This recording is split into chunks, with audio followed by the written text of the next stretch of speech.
পরে তুমি বলছো যে আল্লামা আব্বাস হুজুরের ভূমিকা কি ছিল স্বৈরাচার সরকারের বিরুদ্ধে?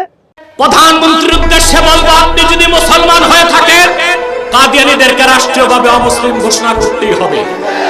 যদি সংবিধান রক্ষা করতে চান কাদিয়ানীদেরকে অমুসলিম ঘোষণা করতেই হবে। যদি স্বাধীনতার চেতনা রক্ষা করতে চান কাদিয়ানীদেরকে অমুসলিম ঘোষণা করতে হবে। যদি না করেন কিভাবে দাবি আদায় করতে হয় বাংলার মুসলমান তা দেখিয়েছে 47 সালে, 52 সালে, 71 সালে। প্রয়োজনে আরেকটি রক্তের বন্যা বাংলাদেশে ভাসিয়ে দেওয়া হবে। কাদিয়ানীদেরকে অমুসলিম ঘোষণার দাবি আদায় করেই ছাড়বো ইনশাআল্লাহ। যদি ভারতের সাথে তোমাদের স্বামী স্ত্রীর সম্পর্ক করতে হয় বাংলাদেশ ছাড়ো, বাংলাদেশ ছাড়ো। বাংলার মাটিতে ভারতের দালালি চলবে না। বসেন, আপনারা কথা তো বলতে দিবেন, বসেন। যদি আপনারা ইসলামকে বিশ্বাস না করে থাকেন গণতন্ত্রকে বিশ্বাস করেন। গণতন্ত্রের প্রধান কনসেপ্ট হলো অধিকাংশ জনগণের দাবি পূরণ করতে হবে। 14 কোটি মুসলমান 50 বছর যাবত দাবি করছে কাদিয়ানীদেরকে রাষ্ট্রীয়ভাবে অমুসলিম ঘোষণা করতে হবে। গুটি কয়েক কাদিয়ানীকে তোয়াক্কা করে বিদেশের চাপের ভয়তে কাদিয়ানীদেরকে যদি অমুসলিম ঘোষণা না করেন ক্ষমতা থাকা সম্ভব হবে না, আপনাদের হবে না। অতএব শুধু ইসলামের স্বার্থে নয়, আপনাদের গণতন্ত্রের আদর্শ, ধর্মনিরপেক্ষতার আদর্শকে যদি সমুন্নত করতে চান স্বাধীন বাংলায় কাদিয়ানীদেরকে রাষ্ট্রীয়ভাবে অমুসলিম ঘোষণা করতেই হবে, করতেই হবে, করতেই হবে। আমি এই তাহরিকে খাক্কে নবুয়াত আন্তর্জাতিক মহাসম্মেলনের এই জনসমুদ্র থেকে প্রধানমন্ত্রী শেখ হাসিনাকে বলছি, আমরা দাবি করছি প্রথমে রাষ্ট্রীয়ভাবে কাদিয়ানীদেরকে অমুসলিম ঘোষণা করতে হবে। 2, কাদিয়ানী সম্প্রদায় ইসলাম ও মুসলমানদের কোন পরিভাষা যেমন আহমদী বা মুসলিম এরকম শব্দ ব্যবহার করতে পারবে না। সেজন্য সরকারকে পদক্ষেপ নিতে হবে।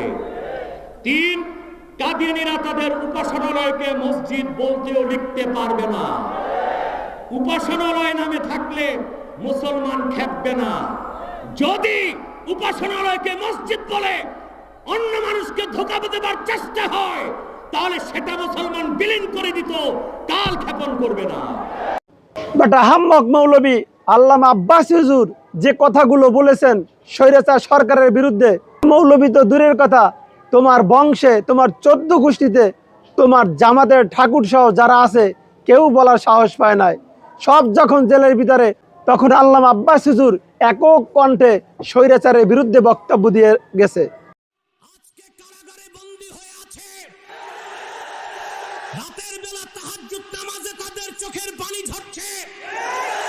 যদি সম্ভব হয় 23 সালের সংকট মোকাবেলার জন্য বাংলার শ্রেষ্ঠ সন্তান আলেমদের শৃঙ্খল খুলে দিন, মুক্ত আকাশের নিচে তাদেরকে বেড়াতে দিন। ওলামায়ে কেরাম নির্মম নির্যাতন বরদাস্ত করবে আর আপনি খানকায় বসে জিকির চালায় যাবেন। ফরজ কাজ হচ্ছে খানকা থেকে হুঙ্কার দিয়ে বলেন নিরপরাধ আলেম একজনকে বাংলার আকাশের নিচে শাস্তি দেওয়া যাবে না, মুক্তি দিতেই হবে। আমার দেশে দেখতে পাই 7 খুনের নিকৃষ্ট হত্যাকারী হাতে করা থাকে, রশি থাকে না। আলেমের কোমরে রশি বেঁধে টানার অধিকার কে দিয়েছে তোমাদেরকে? আরো যারা করার পর্যায়ে চলে এসেছে তাদের এখন বিরুদ্ধে এই 54 বছর আগের ফতোয়া আরম্ভ করেছে। বিভিন্ন দরবার থেকে এখন ফতোয়া আসতেছে যে বাংলাদেশে একামতে দিন যারা কায়েম করতে চায় 80 বছরে তাদের অর্জন কি? তাদের অর্জন নাকি কিছুই নেই। আপনি কিছু দেখতে পান না। আপনাকে এরকম 50টা 80 বছর দিলেও কিচ্ছু পারবেন না দরবার নিয়ে। আর আপনি খানকায় বসে জিকির চালায় যাবেন। ফরজ কাজ হচ্ছে খানকা থেকে হুঙ্কার দিয়ে বলেন। এই 12 সাল থেকে শুরু করে এই 25 সাল 3 বছর নয় জেলে ছিলাম। নিরপরাধ আলেম একজনকে বাংলার আকাশের নিচে শাস্তি দেওয়া যাবে না, মুক্তি দিতেই হবে। অথচ ওরে দরবারের খলিফা করে আল্লাহ পাঠায়নি, মসজিদে মাদ্রাসার জন্য না, ওরে আল্লাহ পাঠিয়েছিলেন জমিনে। তুমি তো আছো শুধু মিথ্যাবাজি আর চাপাবাজি নিয়ে। মানুষ এত মিথ্যা কিভাবে বলে আমার বুঝে আসে না। এত মিথ্যা কথা আর ওলট পালট কথা মানুষ তখনই বলে যখন মেয়াদ উত্তীর্ণ গাঞ্জা খায় স্টেজ উঠে। যদি মেয়াদ উত্তীর্ণ গাঞ্জা না খেয়ে উঠতে স্টেজে, তাহলে এভাবে আবল তাবল কথা বলতে পারত না। তুমি যখন যা মনে চায় তখন তা বলো হক্কানি ওলামায়ে কেরামকে নিয়ে, যখন যা মনে চায় তখন তা বলো সাহাবায়ে কেরামের শানে, যখন যা মনে চায় তখন তা বলো আল্লাহর হাবিব মুহাম্মদুর রাসূলুল্লাহ সাল্লাল্লাহু আলাইহি সাল্লামের শানে। তুমি যে কথাগুলো বলো এগুলো কোনো ভালো মস্তিষ্কের মানুষ বলে না। যদি কেউ গাঞ্জা খেয়ে স্টেজ উঠে, তাও মেয়াদ উত্তীর্ণ গাঞ্জা, তাহলেই তারা বলতে পারে। কোনো ভালো মানুষ স্টেজে উঠে এ কথা বলে না। অতএব সাবধান করে দিচ্ছি, সাবধান করে দিচ্ছি, বুদ্ধি প্রতিবন্ধী মৌলবী তোমাকে, মুনাফেক ধোঁকাবাজ প্রতারক মৌলবী তোমাকে সাবধান করে দিচ্ছি। তুমি আল্লামা আব্বাস হুজুরকে নিয়ে আর একটি বক্তব্য দিবা না, জাতি তা মানবে না। তুমি বলো আল্লামা আব্বাস হুজুর 16 বছর কি করছে? স্বীকার করেন, আপনি কি করেছেন ইসলামের জন্য? আপনি জমিনে কয়দিন ছিলেন বলেন তো? মৌলবী তুমি কি করছো? তোমার 14 গোষ্ঠী কি করছে? তোমার জামাতের ঠাকুরগুলো কি করছে? আমরা তো দেখছি কি করছে। আওয়ামী লীগের সাথে হাত মিলে চলছে। আর এখন আসছো আব্বাস হুজুরকে নিয়ে প্রস্তুত হলো। আব্বাস হুজুর আওয়ামী লীগ স্বৈরাচারের সময় কোথায় ছিল? জাতি দেখছে আব্বাস হুজুর কোথায় ছিল। আর তোমরা কোথায় ছিলা তাও জাতি দেখছে।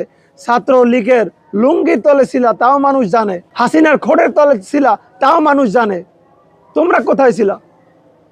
তোমরা বলো আমরা কোথায় ছিলাম?